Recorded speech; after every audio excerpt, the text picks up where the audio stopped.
Ne lazım da? Hattım böyle kime ne debarırsan sıfatıma.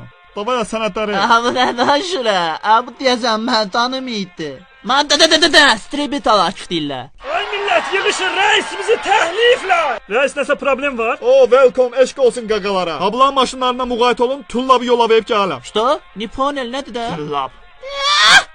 Hele şel papık çöldeki tızgahlara güvenirsene. Oy bля. Ayağına kalsa. Alright let me fight. Ha çiş olsun ne olsun maşınlarına günah var. Sağ söz diyen o kadar. Ay shut up. Akif. Üleyse reis. Ben ona maşınımdır. Sen idine reisimize dil uzadan doğru yaşa. Bas dur da.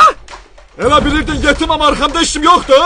Ma hemşe dostum ha bile diyerdi. Hiç beser. Glava niyet ol. Yani atam olmayan benimle oynama.